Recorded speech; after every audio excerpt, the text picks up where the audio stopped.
میں بتا رہا تھا غیر مسلم اس پہ اعتراض کرے گا، بھائی اتنا پیسہ یار تم خرچ کر کے جاتے ہو، یہ اپنی کنٹری میں لگا دو، یہ بیوہ کو دے دو، یہ فلانے کو دے دو. ہم کہیں گے بھائی پہلے کس کا حق ہے؟ ہم تو بیوہ پہ خرچ بھی کس کے کہنے سے کرتے ہیں؟ اللہ نے کہا ہے. قرآن کے الفاظ دیکھو نا، وَيُطْعِمُونَ الطَّعَامَ عَلَى حُبِّهِ، اللہ کہتے ہیں ہمارے نیک بندے غریبوں کو کھانا کھلاتے ہیں. یہاں تک کہ جملے میں ہم میں اور غیر مسلم میں کوئی فرق نہیں ہے. ہم بھی کہتے ہیں نیک بندے غریبوں کو کھانا کھلاتے ہیں، ہندو بھی کہتا ہے نیک بندے غریبوں کو کھانا کھلاتے ہیں، عیسائی گورے بھی کہتے ہیں نیک بندے غریبوں کو کھانا کھلاتے ہیں. اچھی علامت ہے نا غریبوں کو کھلانا. بل گیٹس بھی کہتا ہے اچھے بنو اور غریبوں کو کھانا کھلاؤ. وہ کہتا ہے میں بھی کھلاتا ہوں، تم بھی کیا کرو کھلاؤ. لبرل لوگ جو خدا کو نہیں مانتے وہ بھی کہتے ہیں اچھا انسان، نائس پرسن جو غریبوں کو کھانا کھلائے. انگلش میں کہتے گا وہ زیادہ سے زیادہ، اردو میں شرم آ رہی ہوگی اس کو، نیک بولنے کے بجائے بولے گا نائس پرسن ہے، غریب کو پور بول دے گا. تو یہ اس پہ سب متفق ہیں، کوئی اردو میں ڈیفائن کر رہا ہے، کوئی انگلش میں، کوئی پشتو میں. لیکن قرآن کہہ رہا ہے نا نا نا نا نا نا نا نا، میری نظر میں نیک کی ڈیفینیشن یہ نہیں ہے. وَيُطْعِمُونَ الطَّعَامَ پہ تو ساری دنیا متفق ہے. یہ سمجھانے کے لیے مجھے پیغمبر کو بھیجنے کی ضرورت نہیں تھی. آگے جملہ ہے وہ پیغمبر تمہیں بتائیں گے، میں وہی کر کے پیغمبر پہ نازل کروں گا سورہ دہر کی آیتیں، اور میرا کلام پیغمبر نقل کریں گے. وَيُطْعِمُونَ الطَّعَامَ عَلَى حُبِّهِ، علا پتہ ہے کسے کہتے ہیں؟ علا کا مطلب ہوتا ہے اوپر. کیا مطلب علی حبہ؟ میں کہتا ہوں نا القلم علی الطاولہ، تو مطلب کیا ہے؟ قلم تپائی پر رکھا ہوا ہے. القلنسوۃ علی رأسی، علی کا مطلب کیا ہوتا ہے؟ پر. اردو میں جس کو ہم پر کہتے ہیں نا اوپر. میں کہتا ہوں پگڑی یا ٹوپی میرے سر کے اوپر ہے. اب قرآن کے لفظی ترجمہ دیکھو، یہ لوگ لوگوں کو کھانا کھلاتے ہیں علی حبہ، محبت کے اوپر. یعنی محبت اللہ کی نیچے ہوتی ہے اور کھانا کیا رکھا ہوا ہوتا ہے؟ اوپر. لفظی ترجمہ اس کا یہ ہوگا، یہ کھانا اللہ کی محبت کے گویا اوپر رکھ کے کھلاتے ہیں. لفظی ترجمہ یہ، اللہ کی محبت نیچے ہے، کھانا اس کے، ارے ہونا تو یہ چاہیے کھانا پلیٹ کے اوپر رکھ کے کھلائیں نا. بہت مشکل ہے یار بات سمجھانا. کھانا کھلائیں پلیٹ پہ رکھ کے، میز پہ رکھ کے، دسترخوان پہ رکھ کے. اللہ کیا کہتے ہیں؟ اللہ کی محبت پہ رکھ کے کھلاتے ہیں. کیا مطلب؟ کوئی چیز کسی چیز کے اوپر رکھی ہوتی ہے تو نیچے والی چیز اس کی بیس ہوتی ہے، بنیاد. نیچے والی چیز کیا ہوتی ہے؟ بیس. وہ ہٹائیں گے تو وہ چیز گر جائے گی. ایک چیز میز پہ رکھی، میز ہٹائیں گے تو کیا ہوگی؟ گر جائے گی. گر کا مطلب ختم. اللہ کہتے ہیں محبت کی تپائی نیچے سے ہٹا دو نا، ان کا کھانا ختم. اللہ کی محبت کی میز کے اوپر ان کا کھانا رکھا ہوا ہوتا ہے جو اللہ کے بندوں کو کھلا رہے ہوتے ہیں. یہ میز اگر کھینچ دی جائے تو کھانا دھڑام سے گرے گا، ختم. کیا مطلب؟ کھانا کھلانے کی بنیاد اللہ کی محبت ہے، اس کے علاوہ کوئی اور چیز نہیں ہے. یہ والا کھانا اللہ کی نظر میں نیکی ہے. اگر وہ کھانا جس کی بیس خدا کی محبت نہ ہو، اللہ کو راضی کرنے کا جذبہ نہ ہو، اللہ کی رضا کی تلاش نہ ہو، اس کھانے کو اللہ لفٹ نہیں کرا. کھلاتے رہو پوری دنیا کو، اللہ کہیں گے ٹھیک ہے پبلک تمہیں اس کا بدلہ دے دے گی. غریب شکریہ ادا کر دے گا اور غریب تم سے خوش ہو جائے گا، اور لوگ بھی واہ واہ کر دیں گے کہ بل گیٹس نے اتنے لوگوں کو کھانا کھلایا اور بل گیٹس بہت اچھا ہے، تو بس یہ تعریف ہو گئی نا، ختم. اللہ کی نظر میں یہ نیکی نیکی. میں سمجھا پا رہا ہوں اپنی بات؟ تبھی آگے قرآن نے اسی کو مزید ڈیفائن کیا کہ چونکہ ان کی نظر میں جب یہ کھانا کھلاتے ہیں تو جس میز پہ رکھ کے کھلاتے ہیں وہ میز کیا ہوتی ہے؟ اللہ کی محبت. علی حبہ، اس اللہ کی محبت میں، یعنی بیس اس کی اللہ کی محبت ہے. یہ بیس نہ ہوتی تو کھانا بھی نہ ہوتا، اور یہ بیس ہوتی تو یہ کھانا بھی ہے. یہ دونوں لازم ملزوم ہیں. جذبہ ان کا اللہ کو راضی کرنا ہے، غریب کو خوش کرنا نہیں ہے. خوش بھی غریب کو اگر کر رہے ہیں تو اللہ کو خوش کرنے کے لیے. اسی وجہ سے اب قرآن اس کو اور ہائی لائٹ کرتا ہے، اس کو اور ڈیفائن کرتا ہے کہ چونکہ ان کا مقصد اللہ کو خوش کرنا ہے، غریب مقصود نہیں ہے، تو اس لیے یہ غریبوں کو کھانا کھلانے کے دوران ان کو یہ وضاحتی بیان جاری کر رہے ہوتے ہیں. انما نطعمکم لوجہ اللہ، دیکھو ہم تمہیں کھلاتے ہیں اللہ کی خاطر. لا نرید منکم جزاء ولا شکورا، لہذا ہمیں تم سے اس کا بدلہ اور شکریہ نہیں چاہیے.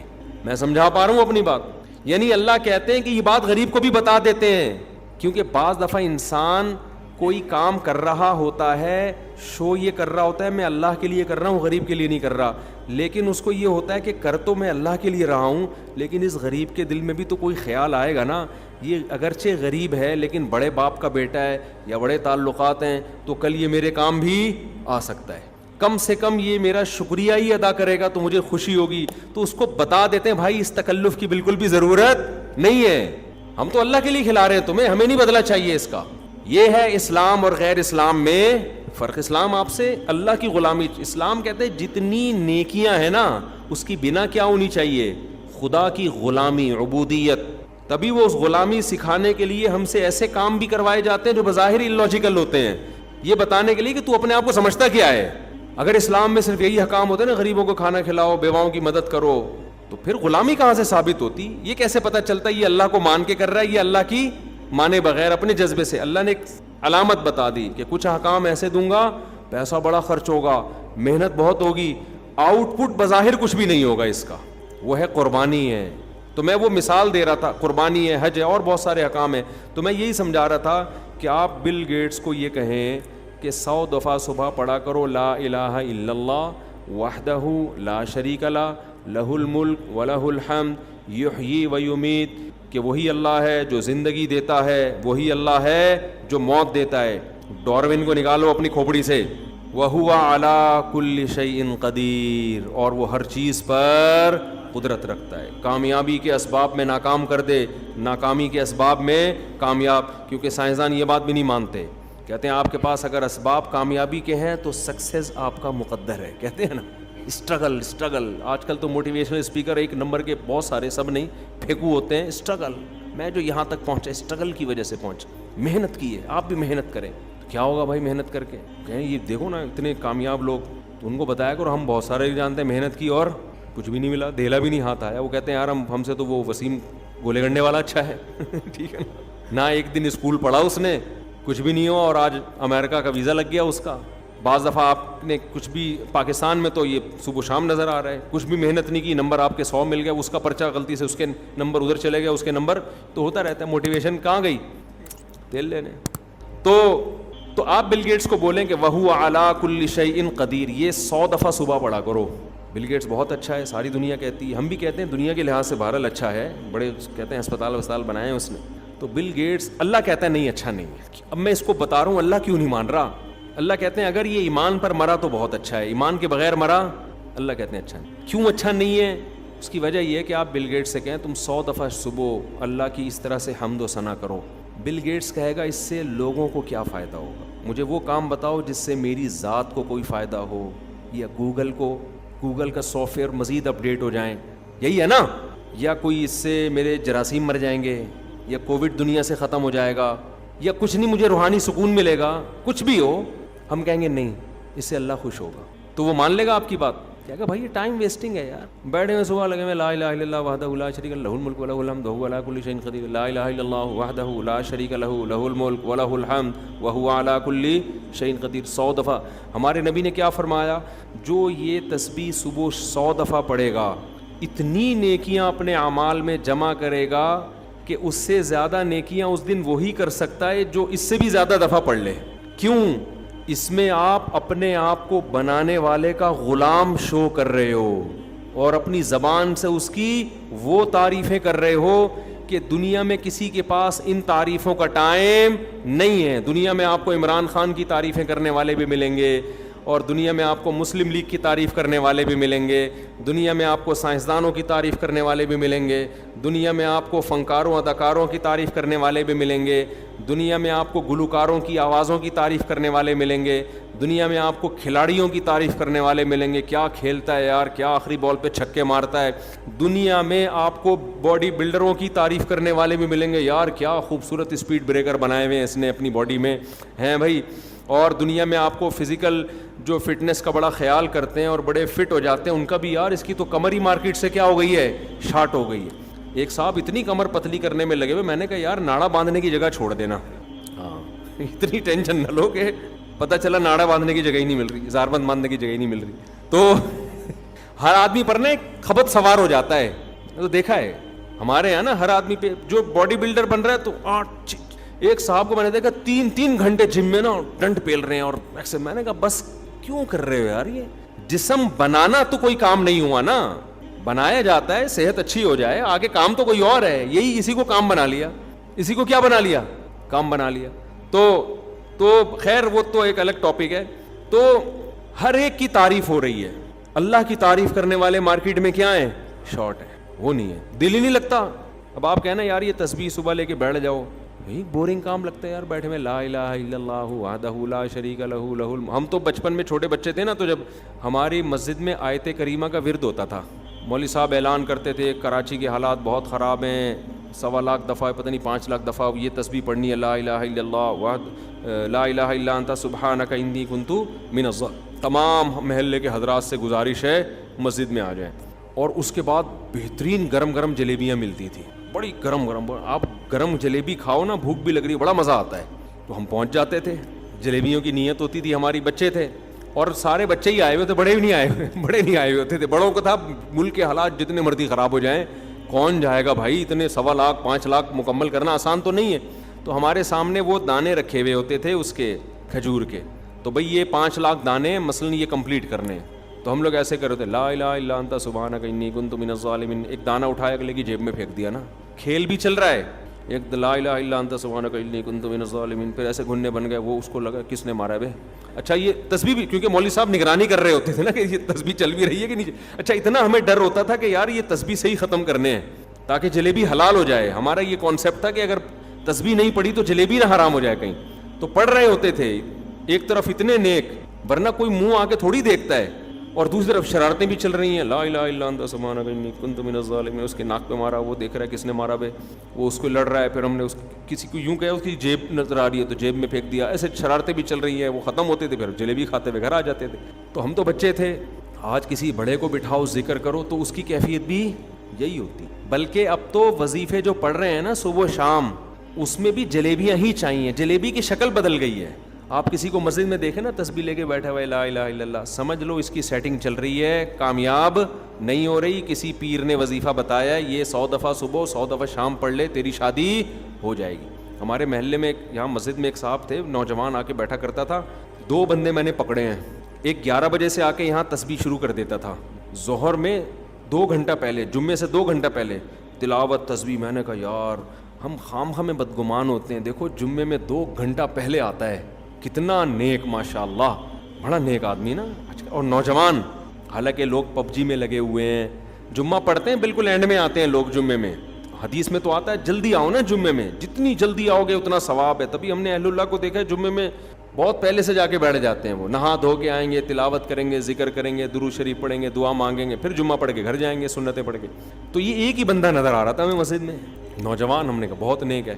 تو موبائل ایک مہنگا چوری ہو گیا کسی کا, تو کیمرے سے دیکھا تو وہی تھا. چور کون تھا؟ وہی تھا. وہ اسی چکر میں آ رہا تھا کہ یار ذرا اعتماد بحال کرو اور پھر چونا لگا کے نکل لو. ایک ہی ہے. ایک اور میں نے دیکھا بہت نیک آدمی. ایسا نہیں ہے کہ نیک ختم ہو گئے ہیں, کہیں آپ دیکھیں کوئی ذکر کے لیے بیٹھا ہوا ہے تو آپ سامنے یہ بھی اب چونا لگائے گا. نیک لوگ دنیا سے ختم نہیں ہوئے, لیکن جو میں اپنے تجربے بتا رہا ہوں. ایک اور نیک آدمی وہاں بیٹھا کرتا تھا, ادھر اللہ اللہ کر رہا ہوتا تھا نا, بہت ذکر تسبیح دعائیں. میں نے کہا بیٹا یہ پہنچنے والا ہے ایسی جنت میں. تو مجھے یہ لگا کہ یہ پاگل نہ ہو جائے نا, اتنا زیادہ بھی نہیں کرنا چاہیے نا کہ آدمی کا دماغ ہی خراب ہو جائے. ایک دن اٹھ کے میرے پاس آیا, میں نے کہا آپ ماشاء اللہ اتنا ذکر کرتے ہیں, خیریت ہے؟ کہہ رہے ہیں مجھے کسی نے وظیفہ بتایا ہے, میری جگہ شادی نہیں ہو رہی, لڑکی کے ابا نہیں مان رہے, تو مجھے کسی نے بتایا کہ یہ پڑھ لو. میں نے کہا ابا پھر بھی نہیں مانے گا, یہ دماغ میں رکھو. میں نے کہا ابا نے خود پتہ نہیں کتنے پڑھے ہوں گے اپنی شادی سے پہلے ٹھیک ہے. میں نے کہا یہ ہم سے ہم زیادہ تجربے کار کون ہوگا, ہم نے اتنی شادیاں کی ہیں, کتنی جگہ ٹرائی کی ہوگی نا ہم نے یہ تھوڑی کہ جہاں ٹرائی کی وہاں ہو گئی, ایسا ہی ہو رہا ہوتا تو ہم, میں نے کہا ہم آپ 5 لاکھ ہم 10 لاکھ دفعہ پڑھ رہے ہوتے بیٹھ کے. یہ شادی تو ایسی چیز ہے, قسمت کا کھیل ہے بھائی, جہاں قسمت ہوگی وہیں ہوگی. نہ نہیں ہے, ایڑی چوٹی کا زور لگا لو, نہیں ناممکن ہے. تجربوں کے بعد بتا رہا ہوں آپ کو, ٹھیک ہے, اور میرے تجربے ہیں, آپ کا صرف تجربہ ہوگا. میں واحد اس پاکستان میں کم از کم وہ آدمی ہوں جو متعدد بار دولہا بننے کا اعزاز مجھے حاصل. کل مجھے کسی نے ولیمے کی دعوت دی کہ فلاں فلاں بھی آ رہے ہیں, آپ ضرور آئیں. میں نے کہا یار میں ولیمے سے تھک گیا ہوں نا, ولیموں سے. میں نے کہا اپنے ولیمے اتنی دفعہ اٹینڈ کر چکا ہوں, پھر دوسروں کے بھی ولیمے, اور اپنے ولیموں کے سائڈ افیکٹ بھی دیکھ چکا ہوں بہت سارے. خیر, تو آپ اس کو بولیں یہ, یا لبرل لوگوں کو بولیں نا, تو سب سے بورنگ کام ان کو کیا لگے گا؟ ہاں میں کہہ رہا تھا کوئی وظیفہ بتا دے نا, جن بھگانے کے لیے, چڑیل بھگانے کے لیے, کاروبار میں برکت کے لیے, وہ تو 3 بجے بھی رات کو تہجد میں اٹھنا پڑے اٹھ کے بیٹھے ہوئے ہوں گے خشوع خضوع کے ساتھ. ایسے ذکر کرنے والے جن کا مقصد صرف اور صرف اللہ کو راضی کرنا, وہ تسبیح لے کے بیٹھا ہو, اللہ اللہ کر رہا ہو, کیوں کر رہا ہے یار؟ اللہ کا حکم ہے یار. اللہ کہتا ہے ساری دنیا کی تعریف کرتی ہے, مجھے لوگ بھول گئے ہیں, میری تعریف کرنے والا کوئی نہیں. اور اللہ یہ بھی بتاتا ہے کہ مجھے تمہاری تعریف کی بالکل بھی ضرورت نہیں ہے, میں تمہاری زبان سے اپنی تعریف تمہارے فائدے کے لیے کرواتا ہوں, مجھے بالکل ضرورت نہیں ہے. اللہ جو بندے کی زبان سے اپنی تعریف سن کے خوش ہوتے ہیں نا, اس خوشی وہ ہماری خوشی جیسی نہیں ہے. دیکھو میرے سامنے جب کوئی میری تعریف کرے گا, میں خوش ہوں گا. کیوں ہوں گا؟ میں سمجھوں گا یار اب پبلک میں میری ویلیو بڑھ رہی ہے اور مجھے نقصان کا خطرہ کم ہے, میرے دشمن کم ہو رہے ہیں, تعریف کرنے والے زیادہ ہو رہے ہیں. اللہ جب اپنی تعریف سن کے خوش ہوتا ہے نا, وہ اس لیے خوش ہوتا ہے کہ میرے بندوں میں نیکی کا رجحان بڑھ رہا ہے, یہ اپنے پیدا کرنے والے کو پہچانتے ہیں, یہ شیطان کے منہ میں خاک ڈال رہے ہیں. کیونکہ اللہ بھی چاہتا ہے کہ بندے جہنم سے بچے کہاں جائیں؟ جنت میں. لیکن اس کے لیے اللہ نے ایک پروسیس رکھا ہے. چاہت اللہ کی یہی ہے کہ سارے جنت میں چلے جائیں, قانون یہ ہے کہ جو اس پروسیس سے گزر کے آئے گا اس کو بھیجوں گا. تو اس لیے اللہ پھر خوش ہوتا ہے کہ چلو یہ جنت, کیونکہ اللہ کو مخلوق سے محبت ہے نا, تو اللہ چاہتے ہیں اچھے کام کریں تاکہ میں ان کو بخشوں اور ان کے عمل سے ان کو کئی گنا زیادہ دوں میں. تو آپ لبرل لوگوں کو, ایتھیس لوگوں کو, ایجوکیٹڈ لوگ جو دین سے دور ہیں, آپ ان کو بولو یار یہ صبح لا الہ الا اللہ 100 دفعہ پڑھ لو, موت آئے گی. ایک تو ہوتا ہے نا سستی کی وجہ سے نہ پڑھنا, وہ تو کسی پہ بھی سستی غالب ہو سکتی ہے. ایک ہوتا ہے کہ ان کو وحشت ہوتی ہے اللہ کا نام لیتے ہوئے, بورنگ کام لگتا ہے یار, یہ کیا فضول, عقلی لحاظ سے غلط لگتا ہے کہ یار یہ ٹائم ویسٹنگ ہے. تبھی آپ نے دیکھا ہوگا نا لوگ مذاق اڑاتے ہیں, بھائی یہ صوفی لوگ تسبیح لے کے گھومنے والے, یہ دنیا میں کیا کریں گے؟ تسبیح لے کے گھومتے رہتے ہیں, تسبیح لے اللہ اللہ کرتے رہتے ہیں, ان کا کیا کام ہے دنیا میں؟ تو اللہ کو اپنی یاد بہت پسند ہے, تبھی تو قرآن اپنی تعریفیں بہت کرتا ہے. اللہ کی تعریفیں, اللہ لا الہ الا هو الحی القیوم لا تأخذہ سنۃ ولا نوم. کسی میڈیکل سائنس میں دیکھا اللہ کی تعریفیں آپ نے کتاب میں؟ فزکس کی کتاب میں کبھی پڑھا آپ نے؟ ہم نے تو فزکس پوری پڑھی ہے نا, پوری ہوتی نہیں. آج کل اسکولوں میں ہمارے ٹیچر اچھے مل گئے تھے, ہمیں پوری پڑھا دی تھی انہوں نے. A to Z کہیں بھی اللہ کا نام نہیں ہے. میڈیکل سائنس کی کتاب میں بنی ہوئی چیزوں کا تذکرہ ہے, بنانے والے کے ذکر سے خالی. تو چونکہ اللہ کو پتا تھا یہ ہر چیز یاد رکھیں گے, بنانے والے کو بھول جائیں گے, اس لیے اللہ نے اس کلمے کی فضیلت بڑھا دی. جو صبح کے وقت لا الہ الا اللہ وحدہ لا شریک لہ, صبح کا ٹائم کیوں رکھا؟ اس میں انسان کا دماغ فریش ہوتا ہے. ایسا نہ ہو کہ جب بالکل تھکے ہارے ہو تو ٹائم پاس کرنے کے لیے میرا ذکر کر دو, وہ بھی ٹھیک ہے, غلط چیز میں ٹائم پاس کرنے سے بہتر ہے اللہ کی یاد میں کر. لیکن اللہ کے جب بالکل فریش ہو نا, ذہن بالکل صحیح ہو, جب تم کہو یار یہ اسٹڈی کا ٹائم ہے, اس وقت ذہن فریش ہوتا ہے, اہم کام اس وقت, تو اللہ کہتے ہیں اس وقت سب سے اہم کام کیا ہے؟ اللہ کا ذکر کرو. دماغ لگے گا, دل لگے گا اس میں. تو یہ کام آپ ان سے بولیں, ان کو موت آئے گی, یہ فضول کام ہے, اس کا تو ملک کو کوئی فائدہ ہی نہیں ہو رہا ہے. بھائی اس سے مہنگائی کم نہیں ہو رہی, اس سے پیٹرول سستا نہیں ہو رہا.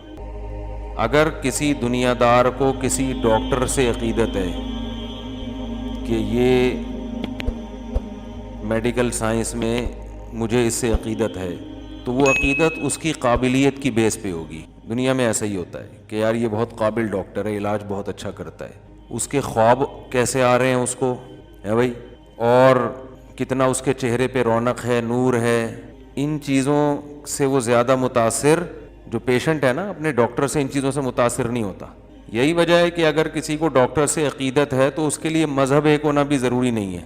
بھائی بعض کو کسی اور مسلک کے ڈاکٹر سے عقیدت ہو جاتی ہے, بعض کو تو ایسا ہوتا ہے کہ وہ مذہب ہی دوسرا ہے بالکل اس کا, لیکن عقیدت کی بیس کیا ہے کہ یہ علاج اچھا کرتا ہے.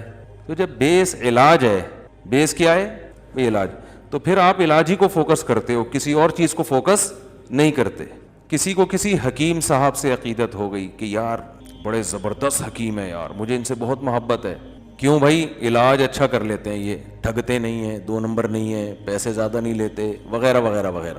تو عجیب بات ہے کہ دنیا کے معاملے میں تو ہم سب کا اصول یہ ہے کہ جس بیس پہ عقیدت ہے, جب تک وہ بیس اس میں ہوگی تو عقیدت بحال رہے گی, وہ بیس ہی ختم تو عقیدت بھی ختم. لیکن دنیا دین کے معاملے میں عجیب ہی الٹا سیٹ اپ چل رہا ہے. آپ کو کسی بزرگ سے عقیدت ہے, بھائی عقیدت کیا ہے؟ بزرگ ہے. یہ بزرگ کی ڈیفینیشن کیا ہے؟ نیک ہیں. نیک کی ڈیفینیشن کیا ہے؟ یہ سب چیزیں دو اور دو چار کی طرح واضح ہیں نا. بھائی نیک کی ڈیفینیشن کیا ہے؟ جو گناہوں سے بچتا ہو, فرائض واجبات پورے کرتا ہو. تو ان میں وہ تو ہے نہیں, نہ یہ گناہ سے بچ رہے ہیں نہ فرائض واجبات پورے کر رہے ہیں. فلاں فلاں چیز ان کی شریعت کے خلاف ہے. لیکن آپ کسی مرید کو ایسا اس کے پیر کے بارے میں بول کے دیکھو, ایسا جیسے اس مرید کی دم پہ پاؤں رکھ دیا آپ نے. نہیں آ رہی بات؟ ایسا تیش میں آئے گا, او بھائی تم نے اتنے بڑے بزرگ کو ایسا کیسے کہہ دو؟ بھائی بزرگ ہی کی جو ڈیفینیشن ہے وہ ان پہ فٹ ہی نہیں بیٹھ رہی. تو پھر ایسے موقع پہ ہم کہتے ہیں کہ بھائی آپ کو جو ان سے عقیدت ہے وہ بزرگ ہونے کی بیس پہ نہیں ہے, وہ چہرہ نورانی ہونے کی بیس پہ ہے. یہ شکل بہت خوبصورت ہے. بعض دفعہ شکلوں میں مر رہے ہوتے ہیں لوگ. بھائی فراڈی کی بھی شکل خوبصورت تو ہو سکتی ہے نا. شکل تو تبھی تو حدیث میں آتا ہے, رسول اللہ صلی اللہ علیہ وسلم نے فرمایا ان اللہ لا ينظر الى صورکم ولا الى اموالکم ولکن ينظر الى قلوبکم واعمالکم. اللہ تمہاری شکلوں کو اور تمہارے پیسوں کو نہیں دیکھتے, بلکہ تمہارے دل کی نیتوں کو اور تمہارے اعمال کو دیکھتے ہیں. تو اگر شکل کا اسلام سے کوئی تعلق ہوتا تو اللہ بھی سب سے پہلے شکل کو دیکھتا نا, کہ اتنا خوبصورت میں نے بنایا ہے, اس کا مطلب یہ نیک ہے. اس کا مطلب کیا ہے؟ یہ بہت نیک آدمی ہے, خوبصورت بہت ہے. تو اللہ تو شکلوں کو فوکس کرتے ہی نہیں ہے. اسی لیے نہیں کرتے کہ شکل فراڈیوں کی بھی بعض دفعہ بہت خوبصورت ہوتی ہے. یار کیسے سمجھائیں, بس یہاں تک اب مشکل باتیں شروع ہو گئی. شکل 2 نمبر لوگوں کی بھی بڑی حسن و جمال, اور 1 نمبر انتہائی نیک آدمی کی بدصورت بھی ہو سکتا ہے. وہ میں اکثر خلا کا واقعہ بیان کرتا ہوں نا. دور نبوی میں خلا ہوا تھا. جمیلہ بنت ثابت انصاری رضی اللہ تعالی عنہا رسول اللہ صلی اللہ علیہ وسلم کے پاس آئیں. صحیح بخاری کی حدیث ہے. شادی ہوئی, پہلے اپنے میاں کو دیکھا نہیں تھا انہوں نے. جب پہلی رات میں میاں کو دیکھا تو ان کو اندازہ ہو گیا کہ بھئی یہ تو شکل و صورت کے لحاظ سے میرے لیول کے بالکل بھی نہیں ہے. تو وہ نبی کے پاس آ گئیں فوراً کہ یا رسول اللہ, کہ میں ثابت الانصاری کے دین اور اخلاق پر مجھے کوئی اعتراض نہیں ہے, بہت نائس پرسن, بہت نیک آدمی, بہت نیک. بی من الجمال ما ترا, میں جس قدر خوبصورت ہوں آپ جانتے ہیں. لیکن ثابت الانصاری قد کے لحاظ سے چھوٹے, رنگ کے لحاظ سے انتہائی سیاہ, تو کسی بھی لحاظ سے ان میں اٹریکشن میرے لیے نہیں ہے. بالکل جوڑ کی شادی نہیں ہوئی ہے یہ. مجھے خلا چاہیے. مجھے کیا چاہیے؟ خلا. خلا کا مطلب شوہر سے طلاق. خلا کا مطلب وہ نہیں ہوتا جو آج کل عدالتوں نے بنا دیا ہے کہ اور عدالت خود سے کچھ دے دے. مطلب یہ ہے کہ شوہر سے اس شرط پہ طلاق چاہیے کہ مہر واپس کرنے کے لیے تیار ہوں. ایسی طلاق کو خلا کہا جاتا ہے. ہوتی وہ طلاق ہی ہے اور دیتا وہ شوہر ہی ہے, کیونکہ ڈیورس شوہر کے علاوہ کوئی بھی نہیں دے سکتا. جج صرف اپنی بیوی کو طلاق دے سکتا ہے, دوسروں کی بیویوں کو جج کو ڈیورس دینے کا رائٹ نہیں ہے. یہ عدالتوں میں بہت بڑا مسئلہ کھڑا ہوا ہے آج کل, اور اس کے خلاف آواز نہیں اٹھائی جا رہی. یہ بھی تو میں بار بار کہتا رہتا ہوں, یہ تو زنا کا پورا ایک اڈا بنا دیا عدالتوں نے. جو عورت جا رہی ہے خلا کی ڈگری پکڑائی, وہ کہیں اور شادی کر رہی ہے, حرام شادیاں ہو رہی ہیں, وہ نہیں ہو رہی شادی. تو کسی بھی مسلک میں اس کی اجازت نہیں ہے. چند صورتوں میں عدالت نکاح کو ختم کر سکتی ہے, چند ایک صورتیں, وہ بہت شاذ و نادر ہے. خیر, تو آپ صلی اللہ علیہ وسلم نے ان کے میاں کو بلایا اور فرمایا دے دو طلاق اس کو, مشورے کے طور پر. طلقھا, ان کو کیا کرو, طلاق دے دو. کہ آپ جانتے تھے کہ یہ چلو ایک غلطی ہو گئی نکاح کر کے, اب اس کو باقی رکھنا اس سے بڑی غلطی ہوگی, نہیں لڑتے رہیں گے تو چھوڑ دو اس کو. اس سے بھی پتہ چلتا ہے کہ ہمارے معاشرے میں جو طلاق کو بہت معیوب سمجھا جاتا ہے نا, طلاق معیوب ہے اتنی نہیں ہے جتنی سمجھا جاتا ہے. نہیں, یہ سر پٹول رہے ہیں تو چھوڑو یار, تمیز سے علیحدگی اختیار کر دو. اتنا زیادہ نہیں, ہندوؤں کی طرح نہیں ہے کہ آسمانوں پہ جوڑے بنتے ہیں تو وہ ایلفی سے چپک گئے ہیں. اب حقیقت ہے یہ تو ہندو عیسائیوں کی باتیں ہیں جو گراؤنڈ ریئلٹی سے ہٹ کر ہوتی ہیں کہ جوڑے آسمانوں پہ بنتے ہیں, وہ بن گئے. جوڑے آسمانوں پہ بنتے ہیں, ٹوٹتے بھی آسمانوں پہ ہی ہیں. وہ ٹوٹنا بھی آسمان پہ ہی لکھا ہوا ہوتا ہے کہ یہ نہیں چلیں گے تو چلو بھائی تمیز سے الگ ہو جاؤ. ایسا نہ ہو جا کے بلا وجہ الگ ہو جائیں. یعنی ایک حد ہوتی ہے برداشت کی. کیا ہوتی ہے؟ ایک حد ہوتی ہے. میرے سامنے ایک دفعہ ایک میاں بیوی کا کیس آیا, تو وہ کیس میں یہ نوعیت تھی کہ بہت زیادہ ان کے پھڈے ہو رہے تھے نا. خیر ہم نے صلح صفائی کرا دی. میرے ساتھ کوئی پینل بھی تھا علماء کا, تو ہمیں اندازہ ہوا کہ یہاں غلطی بیوی کی ہے, عورت کی غلطی ہے, وہ بہت شرارتیں کر رہی تھی. بعض دفعہ مرد کی غلطی ہوتی ہے, بعض دفعہ عورت کی. یہاں اس کیس میں عورت کی غلطی تھی, بہت شرارت کر رہی تھی. تو جب ان کا صلح ہوا نا, تو پھر صلح میں یہ طے ہوا کہ اب یہ جیسی بھی ہے, جس طرح بھی ہے, شوہر کو برداشت کرنا پڑے گا. یعنی آئندہ یہ کبھی بھی زندگی میں ڈیورس نہیں دے گا. اس شرط پہ ہم لڑکی کو بھیج رہے ہیں. لڑکی والوں نے کہا کہ جو ہے جیسی ہے برداشت کرنا پڑے گا. تو لڑکا لکھ کے دینے لگا, ہاں جو ہے جیسی ہے. میں نے کہا بھائی کیا مطلب جو ہے جیسی ہے, یہ کیا بات ہے؟ گھر جوڑنے کے لیے ایسی شرط لکھوا دینا کہ جو بعد میں افورڈ ہی نہ کر سکو. آپ بولو میں برداشت کروں گا جس حد تک برداشت کر سکا, بات بات پہ نہ ڈیورس کی دھمکی دوں گا نہ کوئی اور ایسی, لیکن ایک لمٹ ہے, اس لمٹ کو اگر کراس کیا تو نہیں چلے گا. بس خام خواہ کہ نہیں بلا وجہ کی فضول قسم کی باتیں کہ نہیں بھی جو ہے جیسا ہے, بس نہیں جو ہے جیسا ہے کیوں بھائی, جو ہے جیسا ہے کیوں. دنیا میں کہیں بھی ایسا نہیں ہوتا. آپ اپنی دکان میں ملازم رکھو, ملازم کہے جو جیسے رہوں گا بس مجھے برداشت کرنا پڑے گا. آپ بولے گا بھائی میرا کاروبار کا بیڑا غرق ہو جائے گا. جیسے تو مطلب تو یہاں بیٹھ کے سٹا بھی پی سکتا ہے, تو چرس کی دکان بھی بنا سکتا ہے اس کو, ٹھیک ہے کچھ چیزیں برداشت کر لوں گا, کچھ تمہیں بھی برداشت کرنی پڑے گی.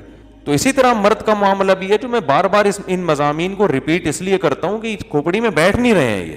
تو اسی طرح شوہر بھی برا ہے, ہم عورتوں کو کہتے ہیں برداشت کرو, لیکن اس کی بھی کیا ہے, یہ نہیں کہ جتنا بھی برا ہو بس گھر جوڑنا ہے. اصل میں تو گھر محبتی سے چلتے ہیں, ایک دوسرے کو جب تک برداشت نہیں کرو گے تو گھر نہیں چلتے. ٹھیک ہے برداشت نہیں کرو گے نہیں چلتے, لیکن برداشت کی بھی ایک لمٹ ہے. کیوں برداشت کریں حد سے زیادہ, کیوں برداشت کریں بھائی؟ کیوں شادی ہم نے برداشت کرنے کے لیے تھوڑی کی ہے, سکون کے لیے کی ہے نا. تو ٹھیک ہے اس سکون میں کچھ چیزیں, ہر دنیا کی ہر نعمت میں کچھ فالٹ بھی ہوتے ہیں, لیکن ہر چیز کی یہ کیا ہوتی ہے, حد ہوتی ہے. اس حد سے آگے میں تو کم از کم برداشت نہیں کر سکوں گا بھائی, جو میں دوسروں کو ایسی ترغیب دوں. ایک چیز لمٹ ہوتی ہے نا, ایک لمٹ کے بعد آدمی کی کھوپڑی گھومنا شروع. کہتے بھائی وہ میرے پاس آتے ہیں کہ صبح شام کہ بیگم صاحبہ یہ بھی نہیں کرتی, یہ بھی نہیں کرتی, یہ بھی نہیں کرتی, یہ بھی نہیں کرتی, یہ بات بھی نہیں مانتی, جب چاہیں پرس اٹھا کے گھر سے باہر بھی چلی جاتی ہیں, نہ ابا کی خدمت نہ اماں کی خدمت, کچھ بھی نہیں مان رہی, ایک کسی چیز میں شوہر کو فالو نہیں کر رہی. میں کہتا ہوں بھائی جان چھڑاؤ, تم نے اگر خالی ثواب کے لیے کسی عورت پہ خرچ کرنا ہے تو عیدی سینٹر میں بہت ساری بیوہ عورتیں ہیں جن کو تم جا کے کھلا دیا کرو, جب کسی کام کی نہیں ہے. اسی طرح میاں بھی اگر وہ خرچہ نہیں اٹھا رہا, گھر کا کرایہ بھی نہیں دے رہا, بچوں کے اسکول کی فیسیں بھی نہیں دے رہا, علاج معالجے کے پیسے بھی نہیں دے رہا, میاں فوراً سے پہلے بدل لو بھائی. ہم تو یہی کہتے ہیں لوگوں کو, ایسے میاں کی اطاعت کر کے خامخواہ میں اگر ثواب ہی حاصل کرنا ہے تو اتنی خدمت اپنے ابا کی کر کے, وہ بھی تو ثواب ہے نا. رہنے تو نہیں سمجھ میں آ رہا تو رہنے دو. تو خامخواہ میں پھلترو کی طرح ایک بندے کا نام اپنے ساتھ لگانے کا, جب وہ کوئی سرے سے کوئی حقوق ہی ادا نہیں کر رہا ہے تو پھلترو کی طرح نہیں چیزیں چپک جاتی ہیں آپ کے ساتھ. دیکھا ہوگا نا پھلترو, پتہ ہے کسے کہتے ہیں؟ بعض دفعہ یہ ہوتا ہے, اب تو یہ چیزیں ختم, بچپن میں چیزیں نظر آتی تھیں, جیسے سردیوں میں نا چیزیں چپک جاتی ہیں, تو اون جو سویٹر بن رہی ہوتی تھی نا خواتین گھر میں, تو بعض دفعہ اون چپک گیا کپڑے سے, اب وہ دھاگے کی طرح جا رہا ہے, آدمی یوں کر رہا ہے تو شلوار سے چپک گیا, ادھر سے ہٹا رہا ہے اس والے پہ چپک گیا. تو اکثر وہ قمیص کے پیچھے چپکتا تھا, وہ نظر نہیں آتا تھا, پھر تو وہ چپکا رہ جاتا تھا. تو لوگ کہتے تھے کیا یار پھلترو لگا لیے ساتھ میں, جہاں جا رہے ساتھ ساتھ یہ. تو ایسے ہی بعض عورتوں نے پھلترو کی طرح میاں کو اپنے ساتھ چپکایا ہوا ہے, وہ ایک حق بھی کم وقت ادا کرنے کے لیے تیار نہیں ہے. تو بعض نے پھلترو کی طرح بیگم کو چپکایا ہوا ہے, بعض نے پھلترو کی طرح. تو ایک حد ہے برداشت کی بھی. اس کے بعد پھر قرآن کیا کہتا ہے, تمیز سے علیحدگی. تو مجھے ڈر یہ لگتا ہے ایسی باتوں سے خامخواہ کی علیحدگیاں نہ شروع ہو جائیں, یہ بھی بہت ڈر لگ رہا ہوتا ہے. سائڈ افیکٹ بھی بہت ہوتے ہیں اس طرح برملا بات کرنے کے. لوگ بلا وجہ زندگی گزار رہے ہوتے ہیں, برداشت کر کے خامخواہ علیحدہ نہ ہو جائیں.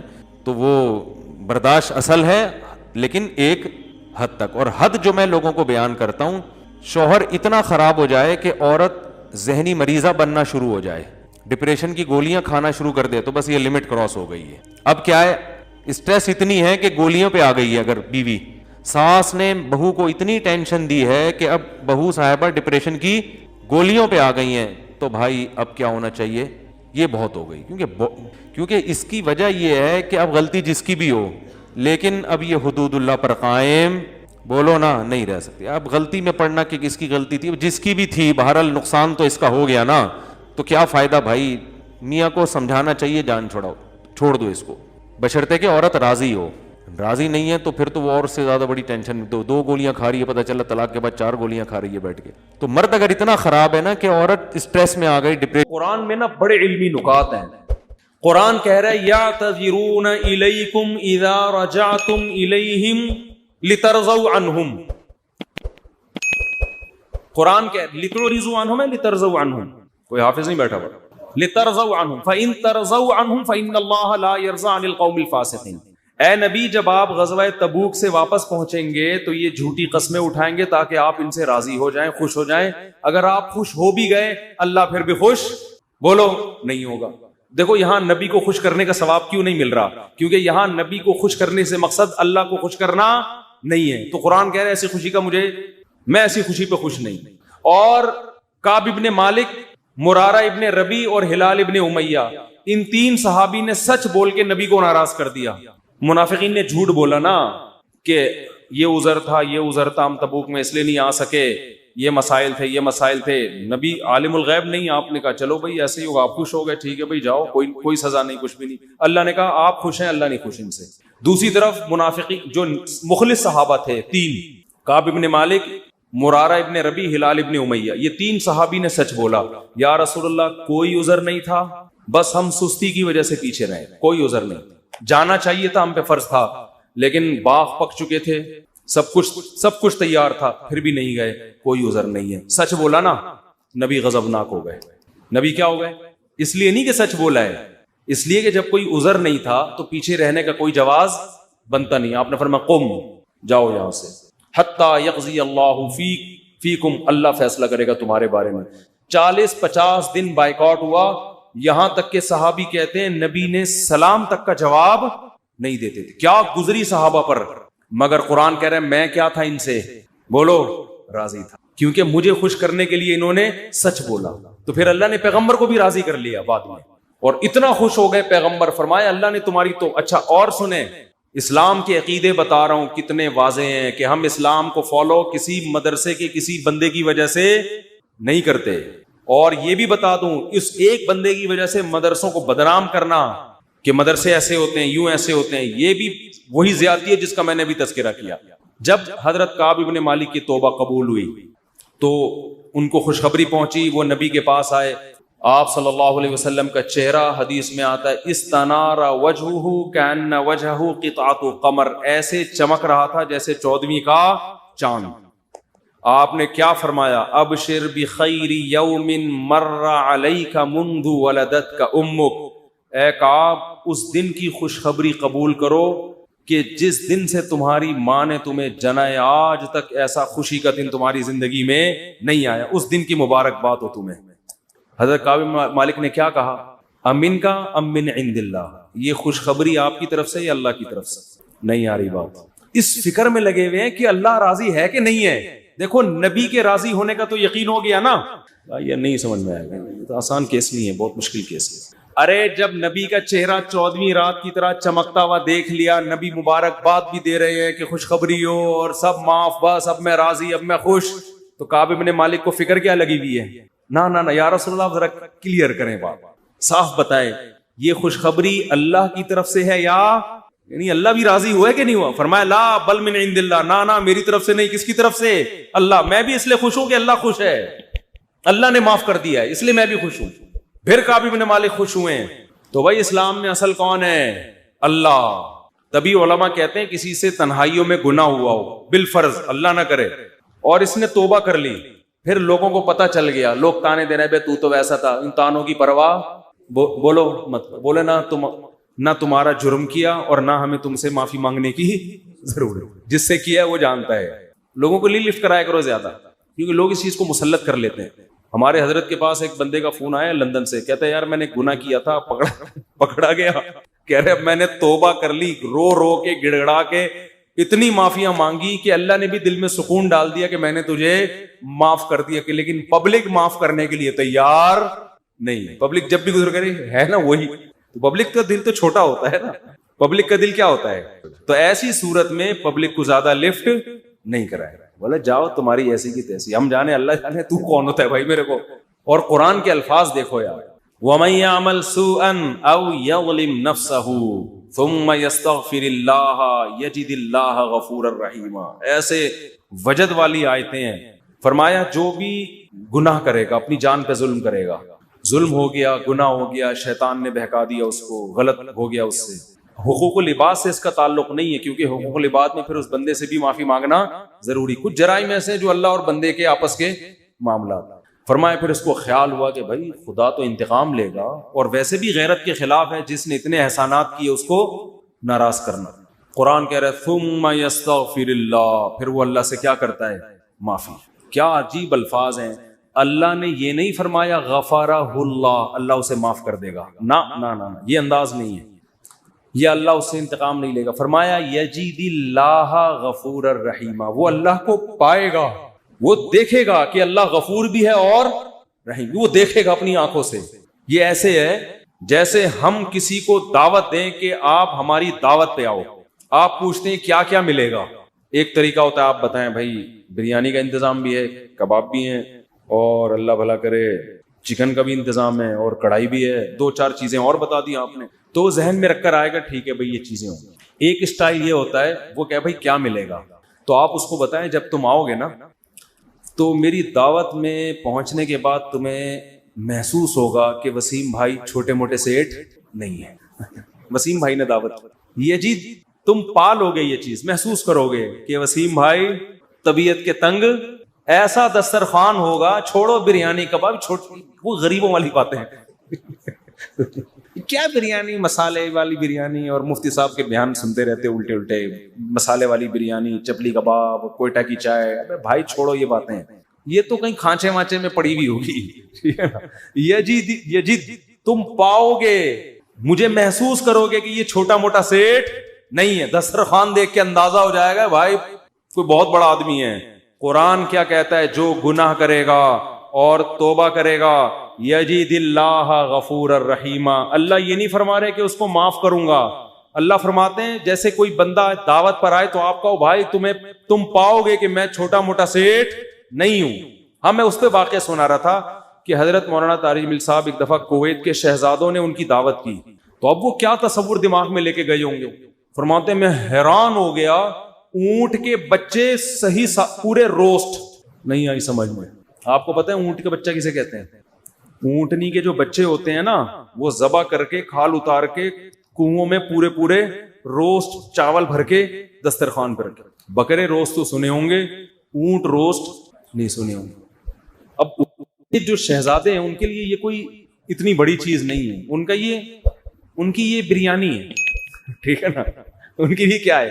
اب ان سے اگر مولانا طارق جمیل صاحب پوچھیں شہزادوں سے جی آپ کی دعوت ہے کیا کیا ملے گا، تو ان کو غصہ آئے گا نا، نہیں یار یہ سمجھ میں یار. او بھائی ان کو غصہ آئے گا نا کہ یار ہم کویت کے شہزادے ہیں، ہماری کرنسی دیکھو، اور ہم یہاں کا تو غریب آدمی اتنا پرتکلف کھانا کھاتا ہے، اور تم شہزادوں سے پوچھ رہے ہو کھانے میں، آپ کو غم ہو رہا ہے کہ پتہ نہیں بریانی ملے گی کہ نہیں ملے گی، پتہ نہیں روٹی ہوگی کہ نہیں ہوگی.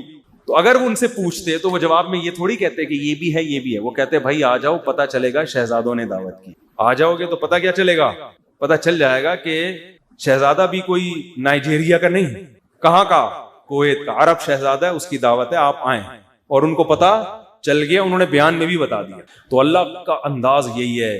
فرمایا تم سے کتنا بڑا جرم ہو جائے، کتنا بڑا جرم، یہاں تک کہ نبی نے فرمایا کہ اللہ فرماتے ہیں یا عبادی لو بلغت ذنوبک عنان السماء، تم نے گناہ کرتے کرتے کرتے کرتے زمین آسمان کے خلا کو بھر دیا، اتنے گناہ ہو گئے. ثم استغفرونی، پھر ایک دن تمہیں خیال آیا یار یہ غلط ہے، یہ نہیں ہونا چاہیے، رب کو منانا چاہیے، بالآخر اس کا انجام برا ہے، گناہ کی سزا ملتی ہے. تو آپ نے ہاتھ اٹھا کے اللہ سے معافی، کسی اور کے در پہ نہیں گئے، کسی کی پرواہ بھی نہ کرو کون کیا کہہ رہا ہے، اللہ سے معافی مانگی. تو حدیث کے الفاظ کیا ہیں؟ قرآن کے الفاظ بھی عجیب ہے جو میں نے بتائے. قرآن کے الفاظ کے اللہ فرماتے ہیں معاف کرنا، تو یہ تو ہلکی بات ہے نا، معاف کروں گا تو مطلب یہ کہ یہ بریانی ملے گی، کوفتے ملیں گے، سالن، یہ تو ہم نے بتا دیا نا. اللہ فرماتے ہیں توبہ کر کے دیکھ تو اللہ کو غفور اور رحیم پائے. غافر نہیں، راحم نہیں، غفور مبالغہ ہے. تو اللہ کو محسوس کرے گا کہ تیرا رب چھوٹا موٹا معاف کرنے والا نہیں ہے، رحیم کا مطلب بہت رحم کرنے والا ہے. اور اللہ یہ تجھے دکھائے گا کا مطلب کیا ہے؟ تیرے دل میں سکون پیدا ہو جائے گا کہ میرے رب نے مجھے معاف کر دیا. یہ توبہ کا پہلا انعام ملتا ہے دنیا میں, معاف بھی کرے گا اور اطمینان بھی دلا دے گا. معاف کر دیا. تعلق, وہ اطمینان کی علامت کیا ہے؟ اللہ سے جو تعلق ٹوٹا ہوا تھا وہ آپ کو جڑا ہوا محسوس ہوگا. گناہ کی وجہ سے جو دل میں کالک آ گئی تھی وہ کالک آپ کو ختم ہوتی ہوئی نظر آئی.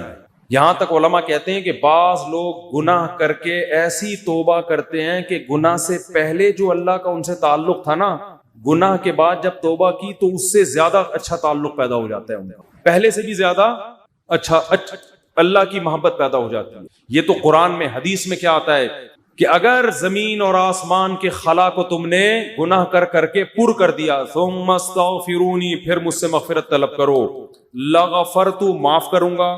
اتنا کافی تھا نا یہ جملہ؟ یار نہیں آ رہی سمجھ میں. دیکھو اللہ یہ کہہ دیتے کہ زمین اور آسمان کے خلا کو پر کر دیا, مجھے ناراض کیا ہے نا, پبلک کے پاس جانے کی ضرورت, عیسائیوں میں پادریوں کے پاس جا کے معاف کرواتے ہیں, اتنے پیسے لے لو معاف کر دو. اللہ کہتے ہیں پادری کا کیا بگاڑا ہے تم نے؟ ناراض مجھے کیا ہے, نماز چھوڑی ہے مجھے ناراض کیا, زنا کیا مجھے ناراض کیا, انٹرنیٹ پر فحش فلمیں دیکھی مجھے ناراض کیا, یہ جو ہو رہے ہیں گناہ آج کل, کچھ بھی کیا مجھے ناراض کیا نا, آؤ میرے سامنے گڑ گڑاؤ. تو اللہ کیا کہتے ہیں, زمین اور آسمان کے خلا کو پر کر دیا, پھر مجھ سے معافی مانگو گے معاف کروں گا. کافی ہے نا, بس کر دیا معاف. آگے اللہ ایک اور جملہ بناتے ہیں, لا ابالی, کسی کی پرواہ. بولو اردو میں لفظ سمجھتے ہو, بڑا لا ابالی قسم کا آدمی ہے. سنا یہ لفظ؟ ہاں بولنے میں کچھ ٹیکس لگتا ہے. لا ابالی کہتے ہیں نا, یہ عربی کے لفظ سے آیا لا ابالی. لا کا مطلب نہیں, ابالی کا مطلب پرواہ نہیں کرتا میں کسی کی. جیسے جو آدمی کسی کی پرواہ نہیں کرے بڑا لا ابالی سا آدمی ہے. تو اللہ کیا کہتے ہیں, لا ابالی, معاف کروں گا کسی کی پرواہ نہیں. کیا مطلب؟ یہ جملہ لگانے کی کیا ضرورت تھی؟ جملہ اس لیے لگایا جا رہا ہے کہ بہت سے نیک لوگوں کو اعتراض ہو سکتا ہے, اے اللہ اتنے سارے گناہ سیکنڈوں میں معاف.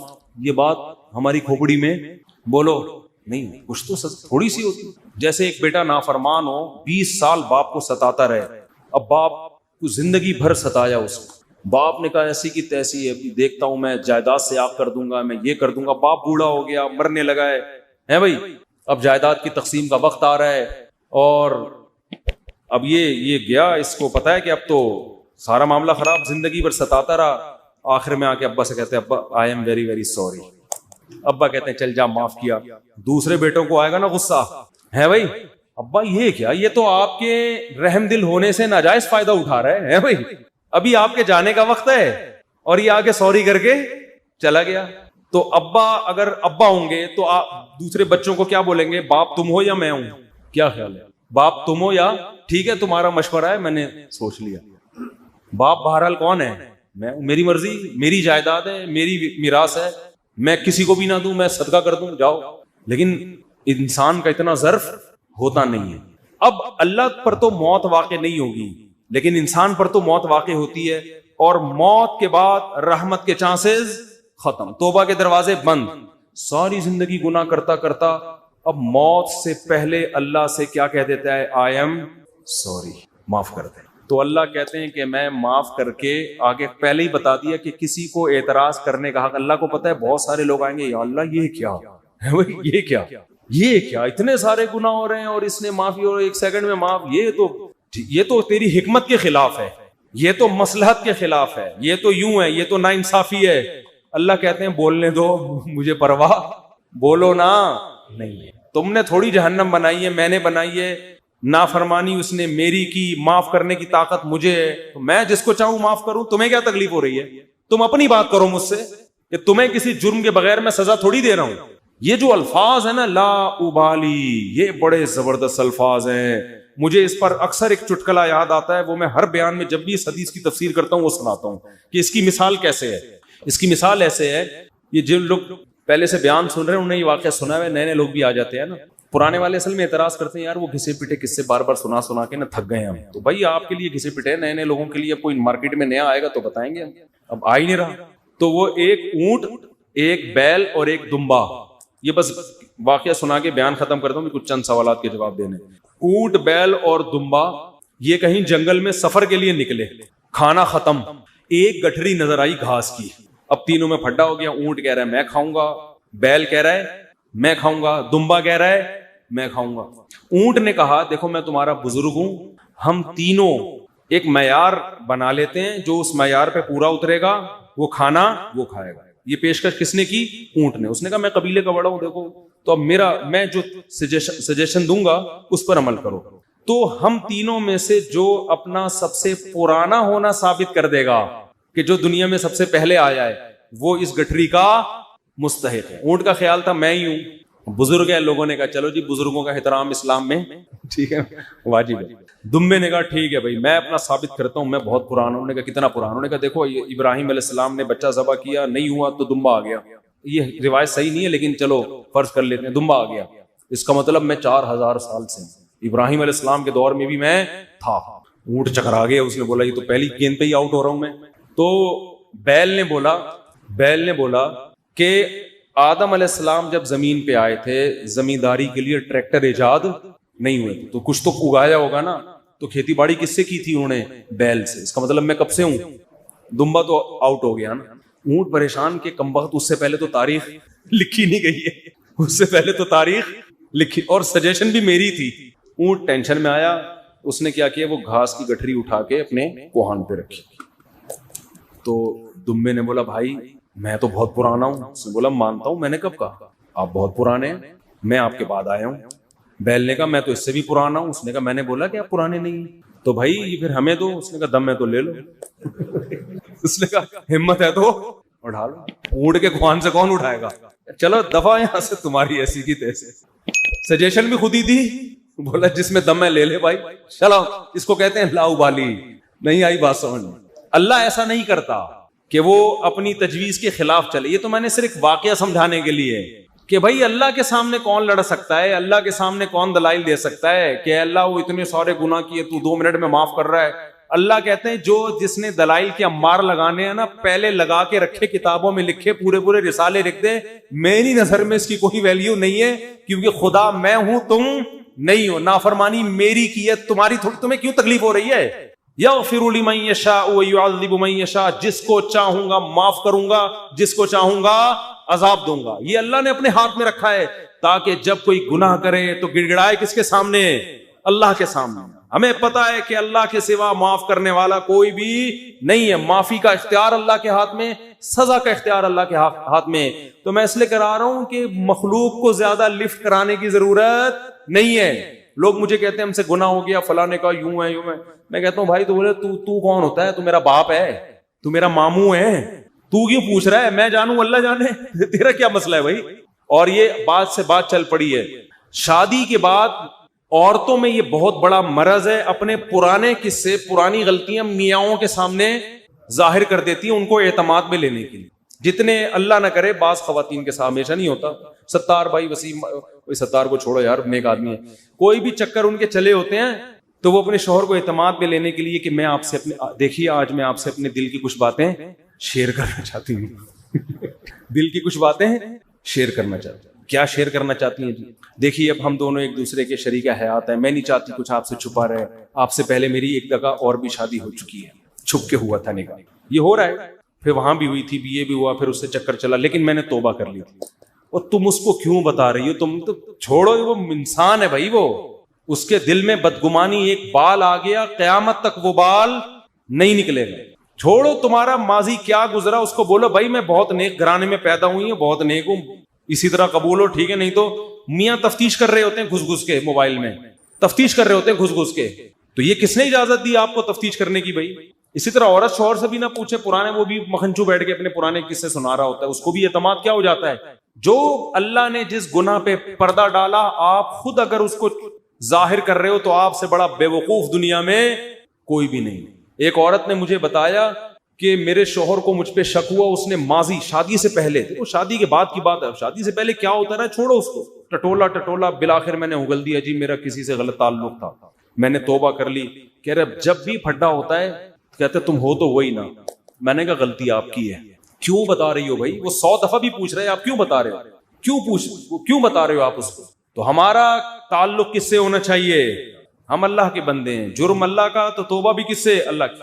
اور ایک اور بات سے بات نکلتی ہے, بعض خواتین کے ساتھ کوئی ایسا واقعہ ہو چکا ہوتا ہے کہ وہ کنواری نہیں رہتی, بعض دفعہ کوئی مسئلہ ہوتا ہے ان کے ساتھ، یا بعض دفعہ کوئی برائی ہو چکی ہوتی ہے جس سے وہ توبہ کر چکی ہوتی ہیں، وہ شادی کرتے ہوئے ڈر رہی ہوتی ہیں، تو وہ ڈر رہی ہوتی ہیں کہ شوہر کو پتہ چلے گا، وہ کہے گا یہ تو کماری نہیں ہے. تو وہ جب میں فون اٹھاتا تھا نا اس طرح کے مشورے بھی کہ ہم کیا شوہر کو بتا دیں، تو یہ حماقت نہیں کرنا بھائی. یہ تو کسی بھی طرح سے زائل ہو سکتا ہے، کسی بیماری سے بھی ہو سکتا ہے پردہ زائل، اور بھی 10 بعضوں کے پیدائشی نہیں ہوتا. تو ایسے موقع پہ جھوٹ بولنا بھی جائز ہے. نہیں آ رہی بات؟ عورت کے لیے جائز ہے کہ وہ شوہر سے بولو نا، جھوٹ بول دے. وہ یہ نہ بتائے کہ میں نے بدکاری کی ہے پھر توبہ کر لی ہے، یہ اتنی تفصیل میں جانے کی ضرورت نہیں ہے. وہ بول دے بھائی یہ پیدائشی نہیں ہے، یہ جھوٹ ہے. لیکن کیوں؟ وجہ اس کی ہے کہ اس کمبخت کو یہ تفتیش کی اجازت نہیں ہے کہ وہ پوچھے آپ سے. جو ماضی کے قصے ہیں وہ کیا ہیں؟ وہ ختم، وہ پرانے ہیں.